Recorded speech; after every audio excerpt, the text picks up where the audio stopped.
Muito boa noite a todos. Que a paz do nosso Mestre Jesus seja sempre em nossos corações. Hoje nós reflexionaremos acerca da felicidade e da infelicidade reais. Quando nós falamos de felicidade, para uns é o principal objetivo da vida, para outros, uma utopia, um sonho inalcançável, porque em verdade, absolutamente todos que vivemos hoje na Terra, buscamos invariavelmente a nossa felicidade. Só que para determinados grupos, existe uma grande diferença sobre o conceito do que seja felicidade. Nós encontramos pessoas para as quais a felicidade é viver em gargalhadas, é curtir tudo que a vida pode proporcionar de prazer, de alegrias. Para outras pessoas, nem tanto. Para elas, a felicidade é viver uma paz interior.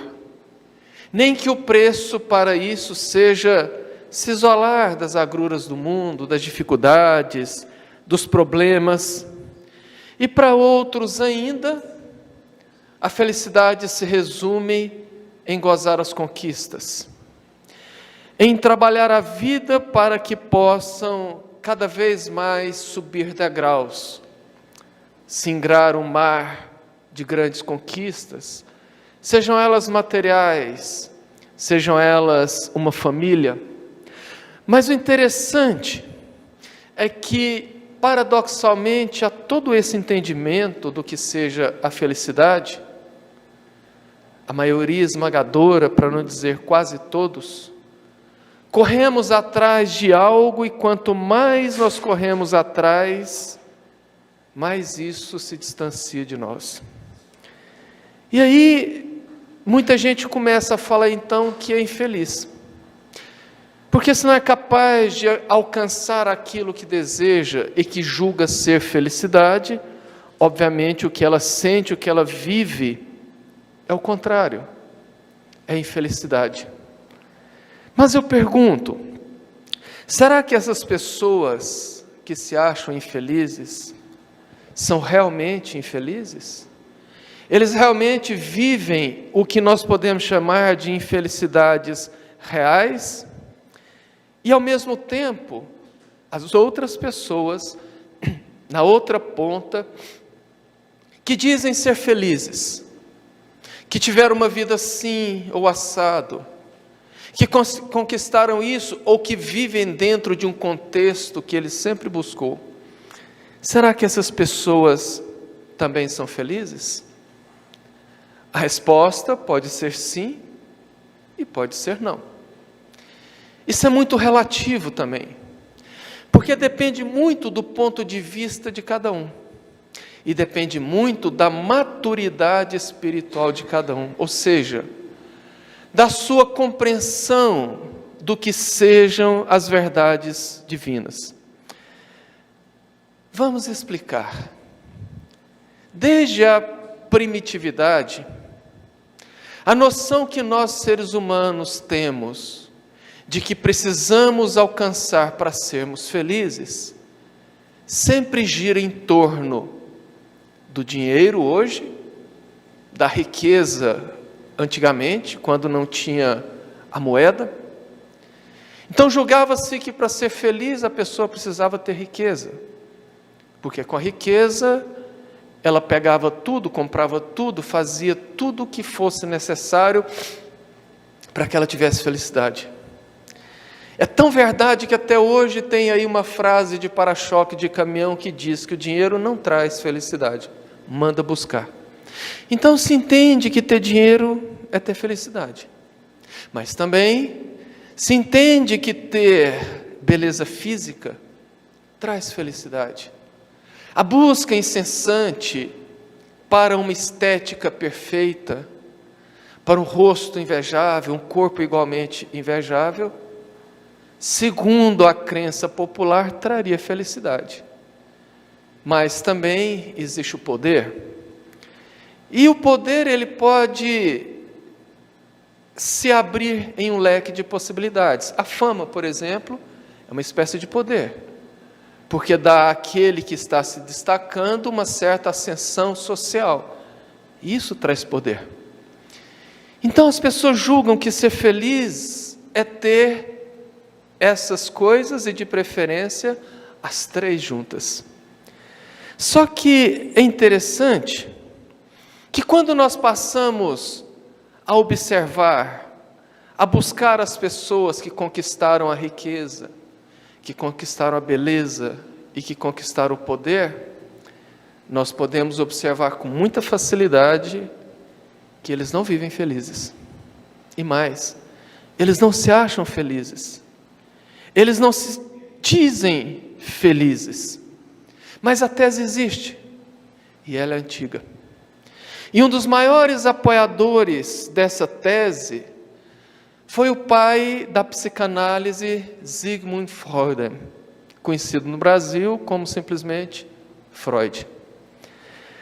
O Freud coloca que a felicidade é pessoal, e ela está na nossa capacidade de conseguir satisfazer os nossos prazeres, os nossos desejos. Que a infelicidade, portanto, está na impossibilidade de não satisfazer os nossos desejos.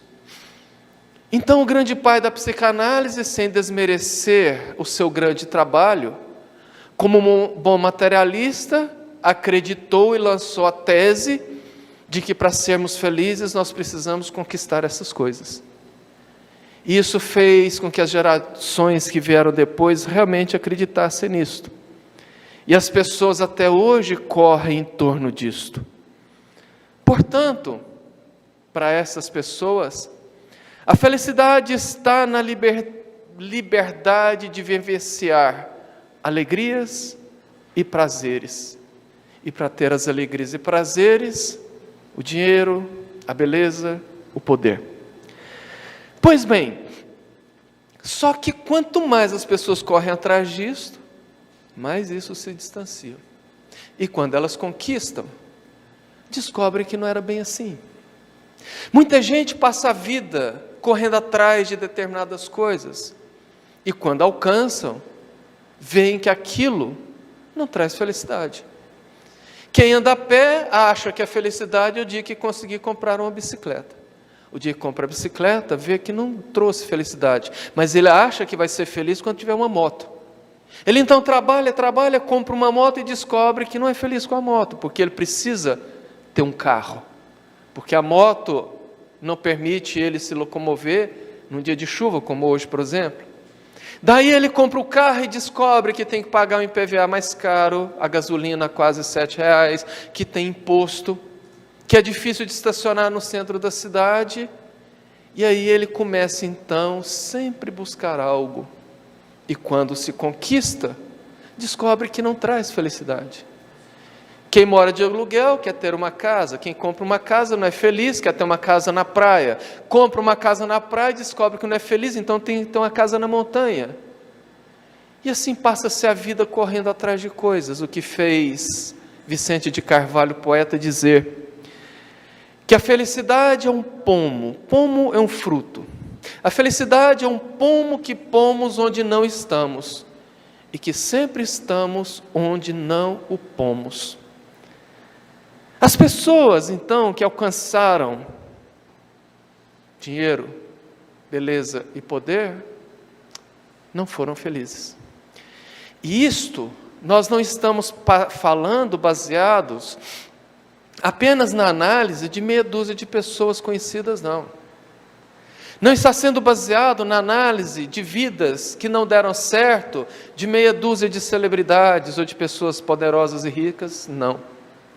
Isso foi comprovado pela ciência, através dos mais modernos tipos de exames.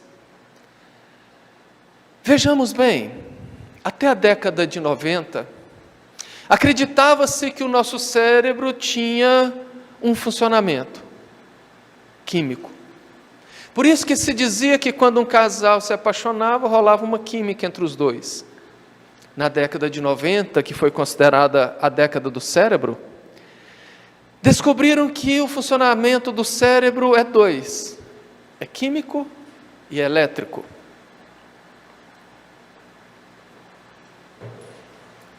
Cada um desses determina um tipo de ação.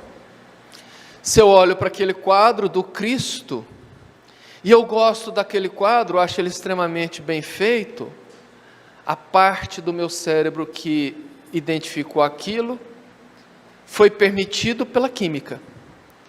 Mas se eu olho aquele quadro e digo que ele é um quadro pós-moderno, assinado pelo artista fulano de tal, foi a parte elétrica que determinou isso.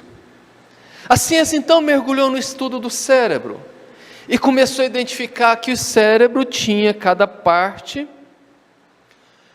áreas que determinavam algum tipo de comportamento. A área da visão, a área da fala, a área da audição. Só que não tinha muito como estudar o cérebro, porque às vezes os estudos eram feitos em cadáveres ou em animais que tinham um funcionamento diferente.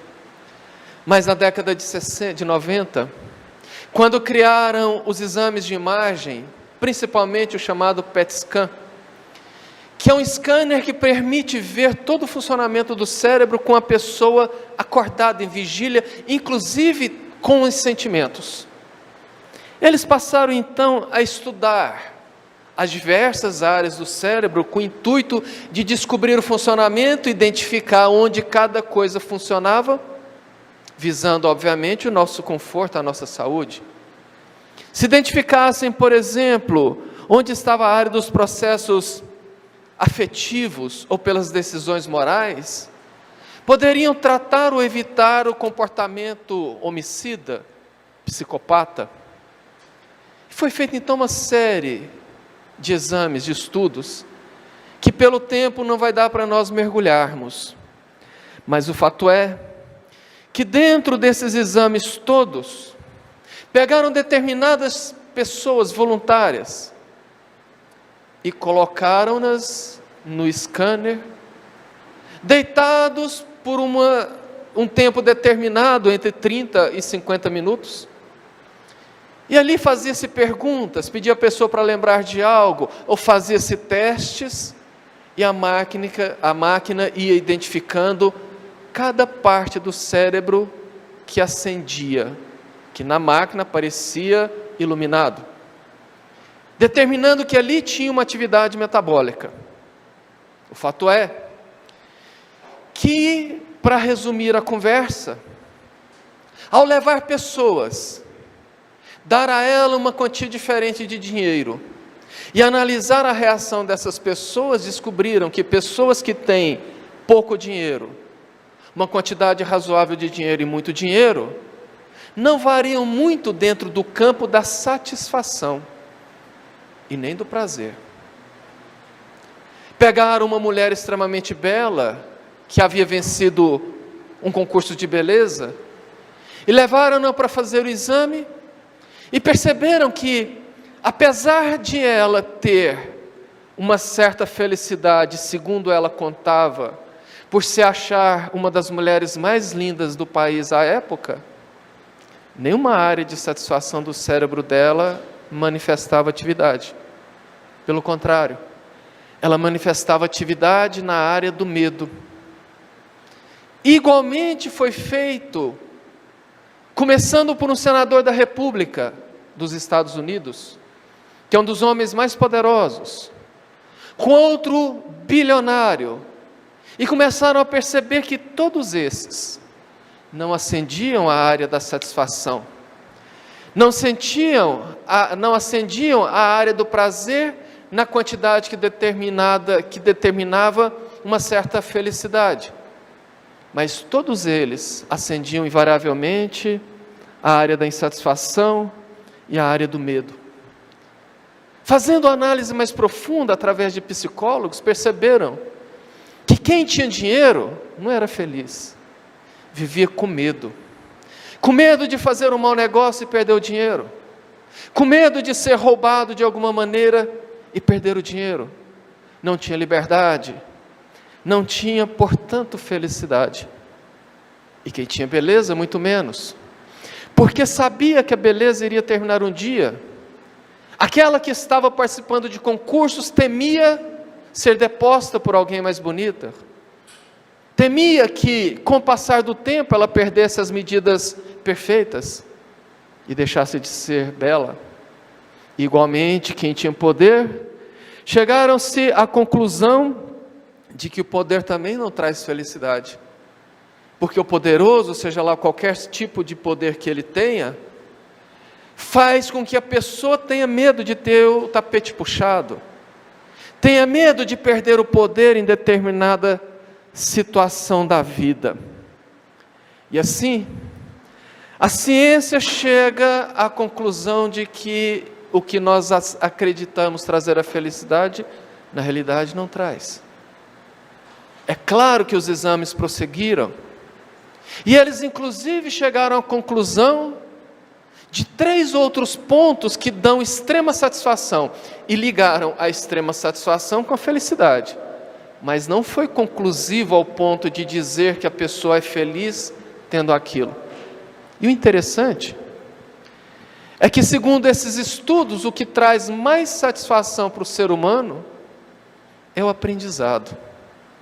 E aí eu me lembrei de uma passagem de O Livro dos Espíritos, que eu não me lembro qual é a questão, mas em resumo pergunta-se: o que faz com que os espíritos puros sintam a plena felicidade? A resposta: o conhecimento sobre todas as coisas. Aí você vai para o que a ciência hoje fala, o aprendizado é a fase que mais traz felicidade. Aí você percebe por que a infância, a adolescência é muito feliz, porque são as fases de aprendizado. Por que que a terceira idade é uma fase contraditoriamente feliz? Porque é uma fase que a pessoa já aprendeu muitas coisas. Mas isso ainda não é a felicidade. O fato é que essas pesquisas corroboraram com teses que a doutrina espírita lançou desde 1864. Porque é meio contraditório. É um tanto quanto difícil determinadas pessoas compreenderem o que vem a ser felicidade, porque nós ainda vivemos muito mais próximos da animalidade, dos nossos instintos, do que da angelitude. Então é natural nós termos uma noção ainda muito materialista, por mais espiritualizados que nós sejamos. E quando você conversa com alguém materialista, ele acha exatamente que a felicidade são aquelas coisas que envolvem a matéria, o meio, o seu próprio corpo. Então, onde que está essa tal felicidade? Por que que as pessoas então vivem tão infelizes? É aqui que a coisa começa a ficar um pouco mais complicada para quem traz ainda essa noção materialista. Porque vejamos, os espíritos da codificação nos afirmam que a felicidade real não é desse mundo. O prazer, a alegria são deste mundo, porque envolvem coisas exteriores, coisas materiais, mas a felicidade real não. Portanto, explicar o que é felicidade nesse momento seria a mesma coisa de querer explicar as cores para um cego de nascença. Agora, a boa notícia é que os espíritos dizem que a felicidade não é desse mundo, mas que ela começa neste mundo. Que aqui na Terra, por ser um planeta de relatividades, onde tudo é relativo, nós não podemos viver a felicidade absoluta, que ela é inerente aos mundos absolutos. Mas nós podemos viver na Terra o máximo volume de felicidade que a Terra permite. Então isso já é uma boa notícia, porque se a felicidade começa neste mundo, embora não seja deste mundo, e que aqui nós podemos viver uma felicidade relativa, resta-nos então saber o que é a felicidade, como encontrar a felicidade. Por isso que a pergunta de $1 milhão é justamente esta: como alcançar a felicidade na sua máxima potência permitida pela terra? Bem, a doutrina espírita nos apresenta um caminho. Só que esse caminho não é uma estrada reta, bem pavimentada, bem sinalizada, sem obstáculos. Na verdade, é um caminho tortuoso, cheio de desafios, cheio de obstáculos a serem superados, mas que é possível, desde que nós comecemos a trilhar da maneira correta. E como então trilhar da maneira correta? Precisamos de alguns passos. Primeiro passo: virar a chave do entendimento do que é felicidade e do que não é felicidade.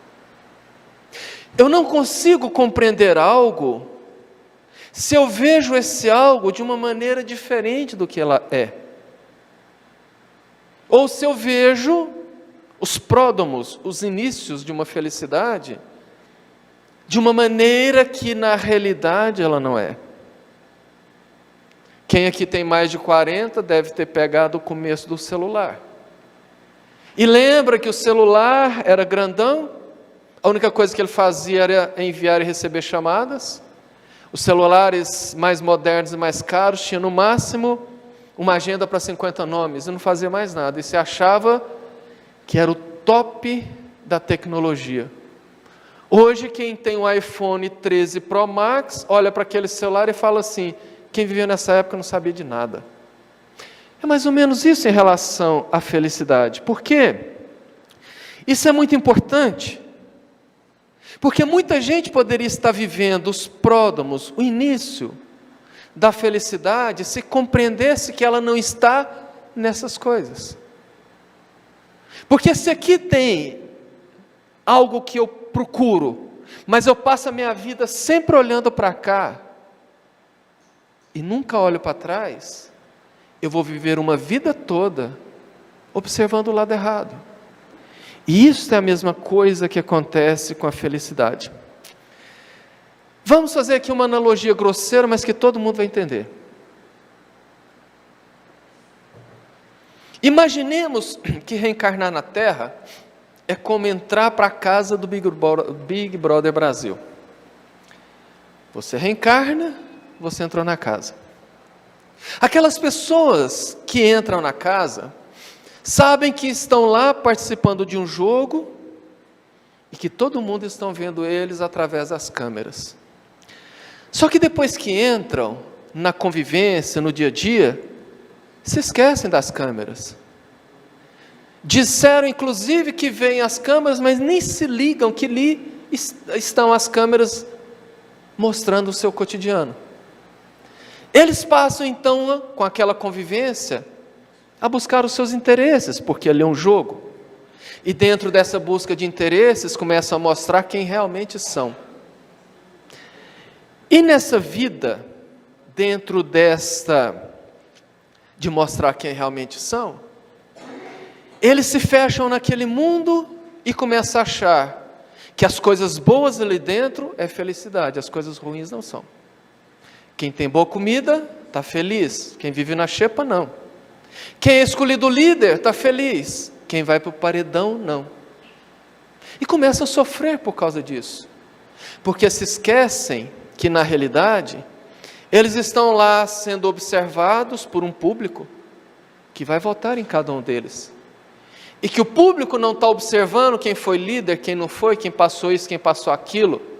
Está observando o comportamento deles ali dentro. E assim é a nossa relação aqui na Terra. Quando nós mergulhamos na reencarnação, nós esquecemos que somos espíritos. E que da mesma maneira que saíram de um mundo, entraram numa casa e quando termina o jogo saem da casa, nós reencarnamos para vivenciar uma programação e quando termina nós saímos. Mas aqui a gente começa a achar que coisas boas é felicidade e que coisas ruins é infelicidade. Porque nós não entendemos quando estamos aqui, perdemos a noção de que viemos de um mundo e iremos voltar para ele, que nem sempre o que nós achamos que é bom é felicidade, muito menos, nem sempre o que achamos de ruim é infelicidade. Porque às vezes lá dentro da casa, aqueles que mais sofrem, que mais vão para o paredão e voltam, que mais ficam na xepa, que mais passam dificuldades, são aqueles mais bem votados. Olha que interessante. E invariavelmente os que ganham sempre tiveram uma trajetória aparentemente desastrosa dentro da casa. É isto que nós encontramos no capítulo 5 de O Evangelho segundo o Espiritismo, no item 24, intitulado A Verdadeira Desgraça. Entenda que o nome desgraça é sinônimo de infelicidade, como a gente vai ver no texto. O texto é assinado por Delphine do Girardin. Delphine anota: todos falam da desgraça, todos experimentaram e julgam conhecer o seu caráter múltiplo. Venho dizer-vos, porém, que quase todos se enganam, pois a verdadeira desgraça não é, de maneira alguma, aquilo que os homens, ou seja, os desgraçados supõem. Eles a veem na miséria, na lareira sem fogo, no credor impaciente, no berço vazio do anjo que antes sorria, nas lágrimas do féretro que se acompanha de cabeça descoberta e coração partido, na angústia da traição, na privação do orgulhoso que desejava vestir-se de púrpura e esconde sua nudez nos farrapos da vaidade. Tudo isso e muitas outras coisas ainda chamam-se de infelicidade na linguagem humana. Sim, realmente são a desgraça para aqueles que nada veem além do presente, mas a verdadeira desgraça está nas mais consequentes de uma coisa do que na própria coisa. Está mais nas consequências de uma coisa do que na própria coisa. Dizem-me, se o mais feliz acontecimento do momento que traz funestas consequências, não é na realidade mais desgraçado que aquele inicialmente aborrecido que acaba por produzir o bem. Dizei-me se a tempestade que despedaça as árvores, mas purifica a atmosfera dissipando os miasmas insalubres que poderiam causar a morte, não é antes uma felicidade do que uma desgraça. Para julgar uma coisa é necessário, portanto, ver-lhe as consequências. E é assim que para julgar o que é realmente feliz ou desgraçado para o homem, é necessário transportar-se para além dessa vida, porque é lá que as consequências se manifestam.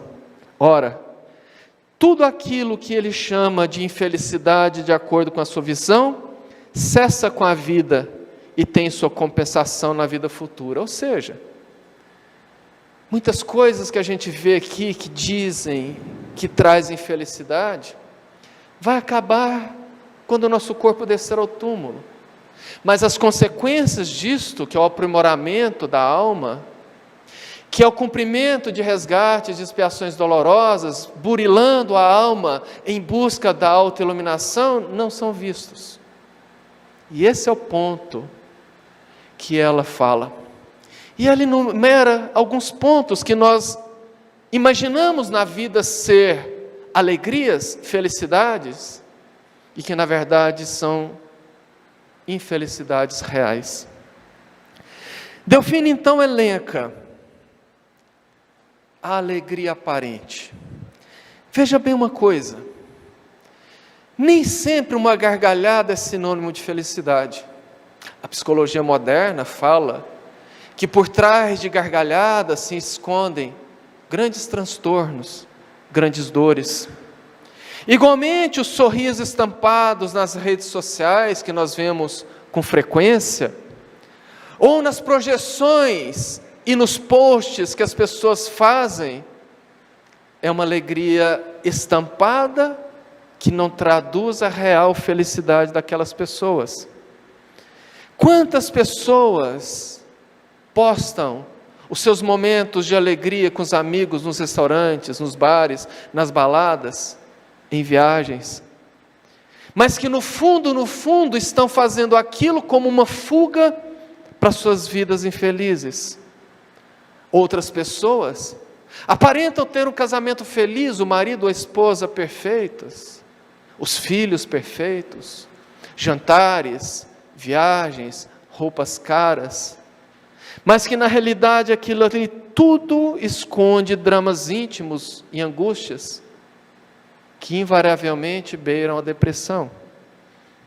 Atualmente, o número de pessoas que buscam vitrine nas redes sociais, que buscam aparentar uma alegria, principalmente nas redes sociais, que hoje é o que tem um lastro maior e um alcance mais profundo,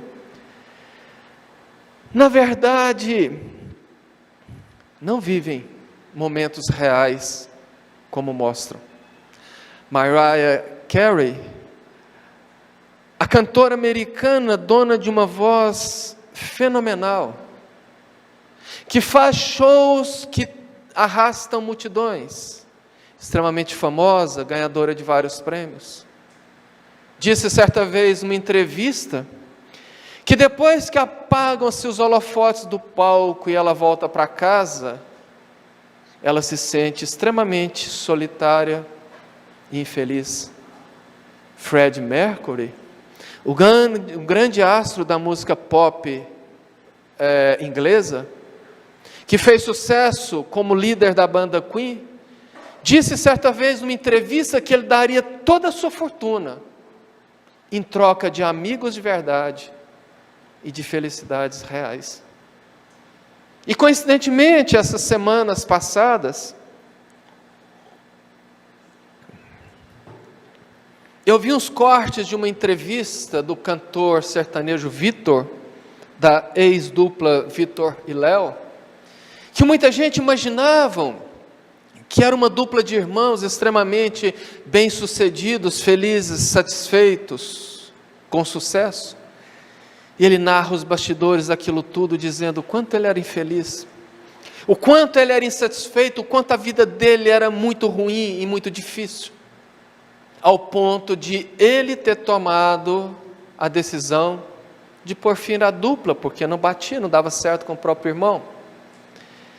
Então são pessoas que se preocupam muito com a alegria aparente, mas que no fundo, perderam tempo para o seu crescimento espiritual. Estão perdendo tempo de investir naquilo que realmente traz a felicidade. E essa alegria aparente, com toda certeza, eclodirá numa dor muito grande. O segundo ponto que Define fala é o prazer. Porque é quase um coro geral, que todo mundo precisa curtir a vida. Principalmente entre os jovens, eu tenho que curtir a vida porque eu vou envelhecer, porque o tempo vai passar, eu tenho que ter prazeres. Ok. Os imaturos e os mais inconsequentes, inclusive, falam assim, não, eu prefiro arrepender do que eu fiz, do que me arrepender do que eu não fiz. E assim passam a viver uma vida numa música frenética de prazeres, como se o mundo fosse um verdadeiro parque de diversões, mas não encontra felicidade. Como diz Joana de Ângeles, que esse tipo de prazer é como beber água do mar. Você se sente cheio, no sentido de beber muita água, mas não tira a sede, ela não satisfaz. E aí, as pessoas começam então a perceber que esses prazeres são efêmeros, que passam rápido. Por isso do ditado popular, quem muito curte a vida, acaba sendo curtido pela vida. E quando a conta do tempo chega, que eles perceberam que tudo que viveram, que foi realmente bom, no momento, ficou esquecido. Ou às vezes, situações que viveram em um minuto, que foi extremamente prazerosa, colocaram suas vidas em complicações pelo resto dos anos. Quantas pessoas, achando que é preferível arrepender do que fez, do que não fez, trocou a paz interior por um minuto de prazer, e que se comprometeu, não durante a existência, às vezes, por várias reencarnações. O outro ponto que Delphine fala é a fama, porque muita gente acha que ser famoso é muito bom. Já dizia Cazuza, os meus heróis morreram de overdose. A fama, geralmente, é a maior reveladora da personalidade da pessoa. Quantas pessoas são simples, humildes, trabalhadoras e de repente são alçadas aos patamares mais altos da fama e ali começam então a se tornar uma pessoa que se crê acima das demais. Uma pessoa que passa a ter as suas tendências de imaginar que o outro é o outro, humilhar, denigrir, passar por cima de vidas e de pessoas, se tornam indiferentes à dor do outro e vivem isolados por se julgarem melhores. E ao invés de investirem na sua parte do crescimento espiritual, investe numa posição, no título, que também invariavelmente com o tempo desaba. E quando desaba, se lançam aos vícios, às drogas, quando não ao suicídio, porque não sabe lidar mais com a falta da fama, que não souberam usar. Portanto, traz-se aí uma infelicidade real. Por fim, ela fala da fútil inquietação. Vejamos uma coisa muito importante nisto. Através das redes sociais, principalmente das conversas de WhatsApp, nós vemos pessoas que parecem ser felizes, mas que no fundo não estão. Os transtornos de ordem mental são a tônica hoje em dia, e que tem aumentado de maneira significativa, devido principalmente à troca de atividades nobres, atividades engrandecedoras, por momentos de aparente ociosidade, onde as pessoas buscam, no excesso de redes sociais, a ocupação dos seus tempos.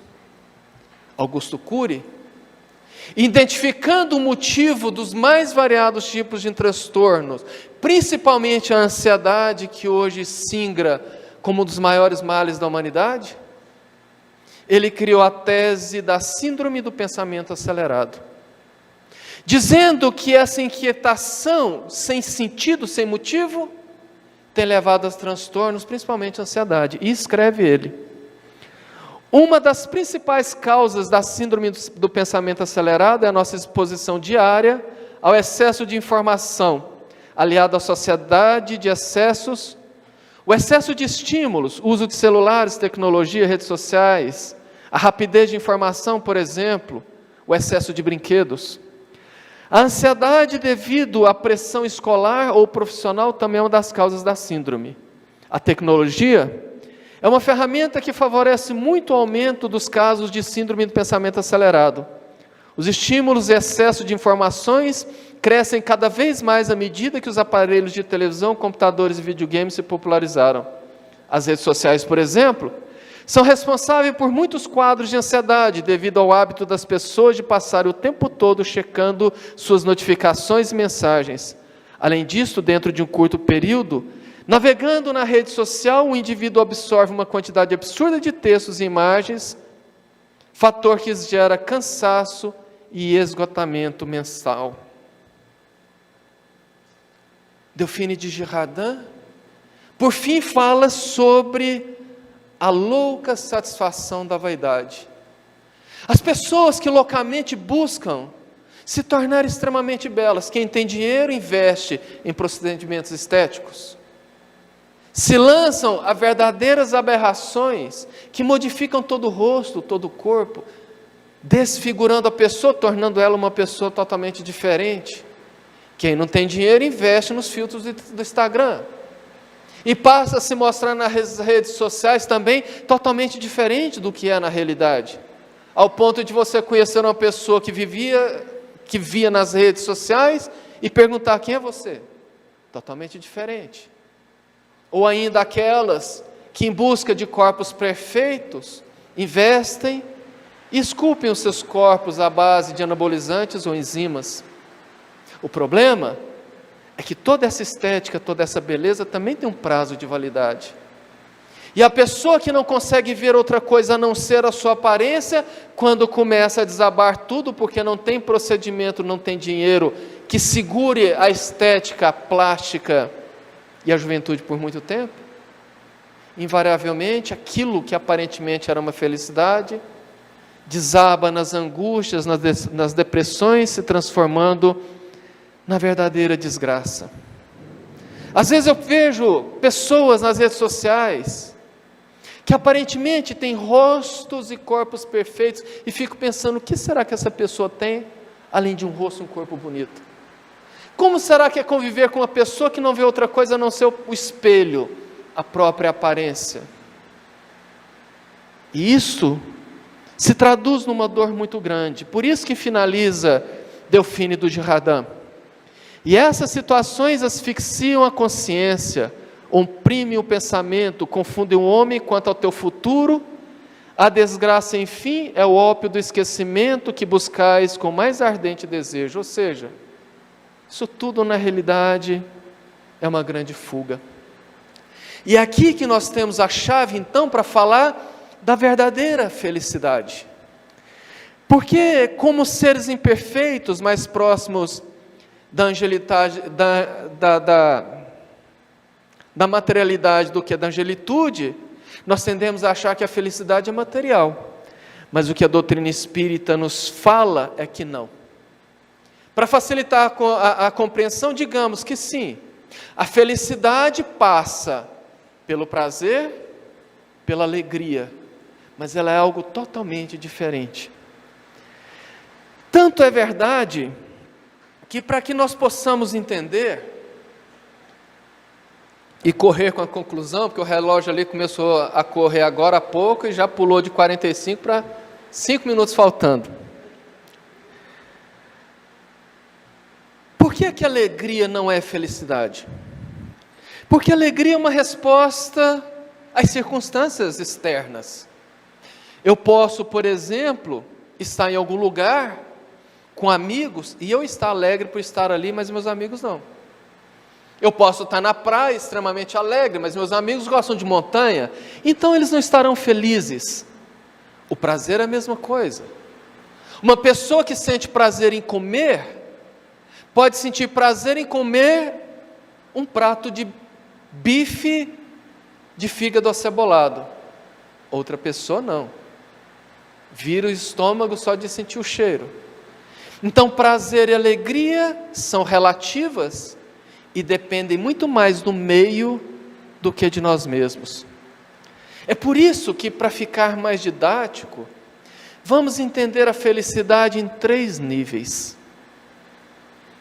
O primeiro nível é o ato.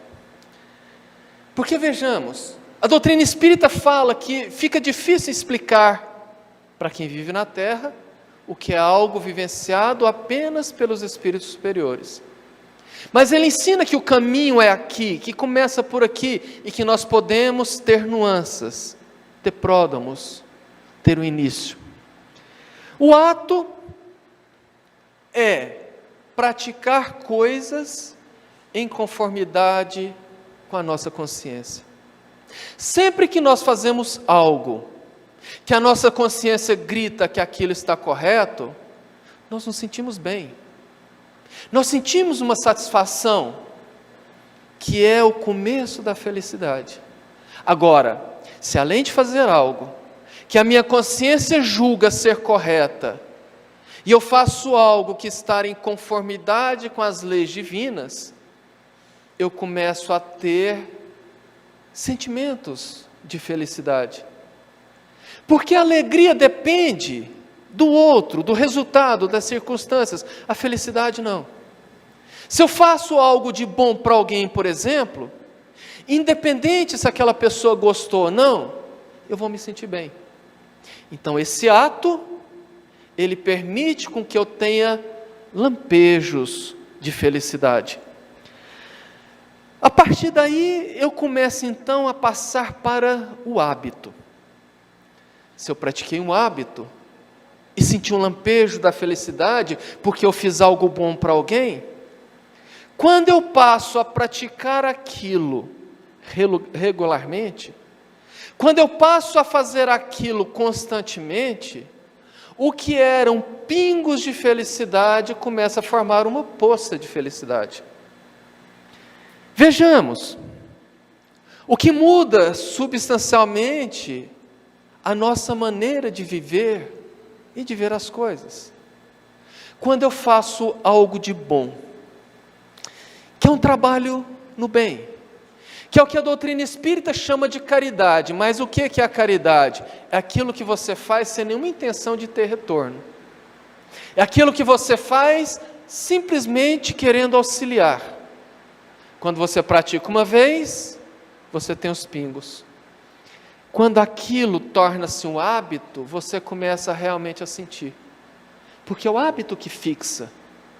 Se eu aprender uma língua, o mandarim, por exemplo, o chinês, que é uma língua relativamente difícil, se eu aprendê-la e não praticá-la, não tiver o hábito de reaprender, com o tempo eu esqueço. Todas as nossas habilidades foram aprendidas com hábito. E a prática regular, de preferência diária, vai nos levar a sentir esses lampejos maiores de felicidade. Porque nesse ponto nós vamos subir para o terceiro patamar, que é aqui que começa a ficar difícil o entendimento. Porque Freud disse que a felicidade ela é pessoal. Ela depende de eu, egoicamente, satisfazer os meus desejos. Kardec vem e diz, não, a felicidade não é pessoal. Depois que você praticou o ato, do ato passou ao hábito, quando você descobre o grupo, o conjunto, o outro, você começa a perceber que a verdadeira felicidade, ela não está em juntar, mas em dividir. Vamos ao livro Céu e Inferno, capítulo 3, no item 16, Kardec anota: entretanto, a felicidade não é pessoal.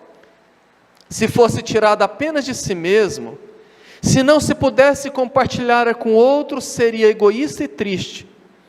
Ela está também na comunhão de pensamentos que une os seres simpáticos, os espíritos bem-aventurados, atraídos um para os outros pela semelhança das ideias, dos gostos e sentimentos, formam vastos grupos ou famílias homogêneas, das quais cada individualidade irradia suas próprias qualidades e é penetrada pelos eflúvios serenos e benfazejos que emanam do conjunto, cujos membros ora se dispersam para se dedicarem à sua missão, ora se juntam num ponto qualquer do espaço para comunicarem uns aos outros o resultado de seus trabalhos, ora se reúnem e voltam de um espírito de uma ordem mais elevada para receber seus conselhos e suas instruções. Ou seja, para finalizar, a felicidade real, ela só pode ser planificada se vivenciarmos em grupo. E basta nós observarmos que nós vamos ver exatamente isso. Primeiro, que Deus nos fez seres gregários para que nós vivamos em grupo. Segundo, se você observar a natureza, do átomo ao arcanjo, tudo vive agrupado. As moléculas se agrupam para formar a matéria. As plantas se agrupam para poder formar comunidades. Os animais vivem em grupos. Nós, seres humanos, vivemos em grupos. Os espíritos dizem que quando nós alcançarmos um determinado grau de evolução, de pureza, nós iremos vivenciar trabalhando para a evolução dos que ficaram na retaguarda.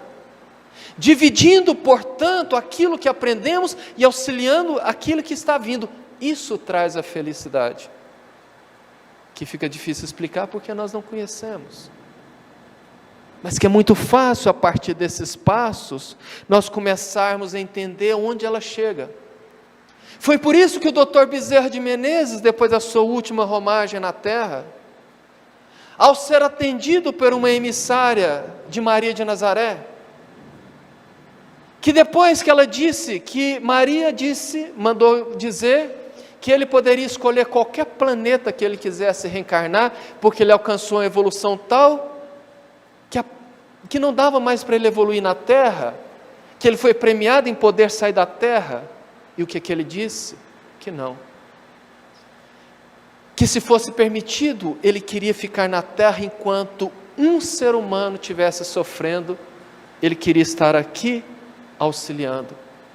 Esse é o entendimento superior do que é realmente a felicidade, que é a comunhão dos espíritos em torno, ou melhor, em prol de todos. E o tempo acabou e eu já estou atrasado 6 minutos, então sou obrigado a encerrar.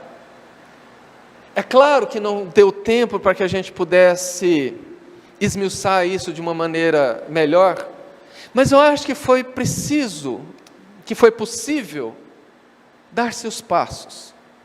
Foi possível mostrar quais são as confusões que nós fazemos e como nós poderemos melhorar a nossa vida. Busquemos então o norte que o Evangelho de Jesus nos proporciona, através da estrada que o Evangelho e que a doutrina espírita também nos proporciona, porque com toda certeza um dia alcançaremos a felicidade real. Muito obrigado e que Jesus nos abençoe.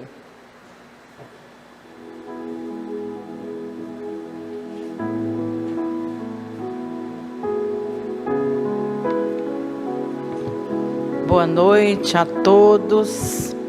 Nossa gratidão mais uma vez, o Carvalho, para estar conosco, nos trazendo esses ensinamentos tão maravilhosos, que é um despertar para entendermos mais um pouco desse tema, que é um pouco ainda complicado para nós, para decifrarmos, diferenciarmos essa felicidade, essa infelicidade, mas que nós sempre buscamos o divino, o nosso Pai Criador, para entendermos melhor um pouco disso, à luz do Espiritismo, e nos esforçarmos para praticarmos o bem, para que a colheita devagar da felicidade chegue até nós. Nós convidamos a todos que estão em casa, que reúnam suas famílias, coloquem água para frutificar, para que agora nós recebemos do alto essas bênçãos tão maravilhosas, que são capazes de nos tirar o cansaço e de nos fortalecer para a nossa caminhada.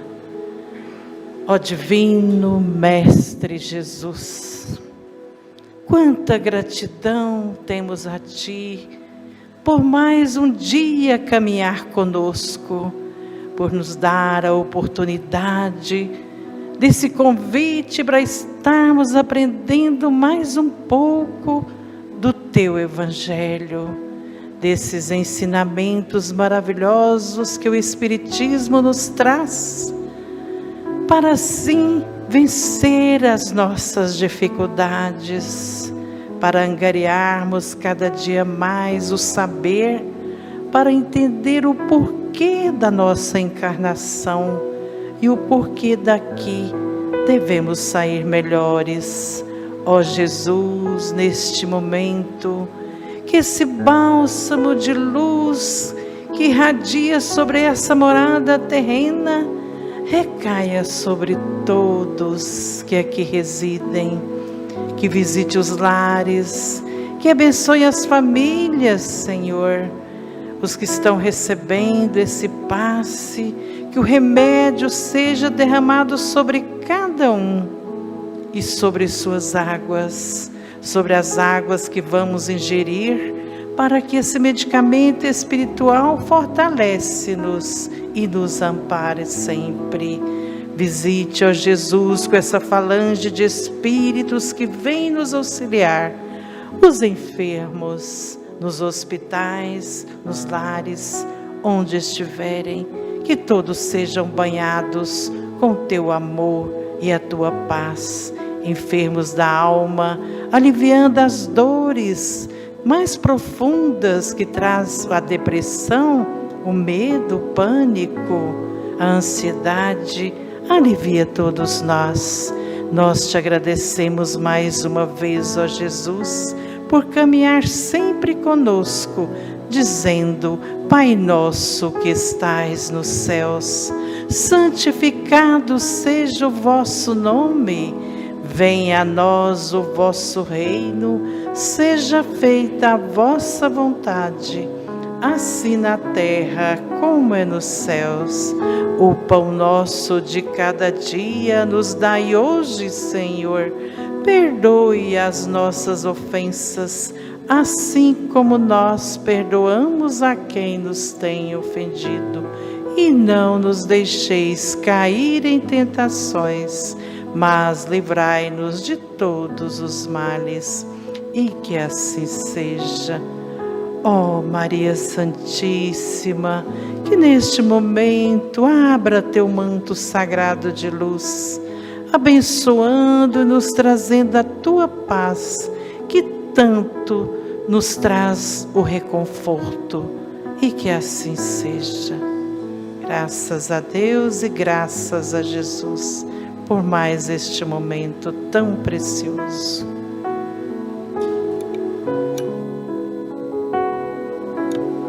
Nós agradecemos a todos pela presença, os irmãos que estão recebendo o tratamento de desobsessão à distância, que permaneçam por mais 10 minutos em oração e que nós possamos estarmos juntos na próxima terça-feira para estudarmos mais um pouco do Evangelho de Jesus, à luz do Espiritismo. Muito obrigada a todos. Boa noite.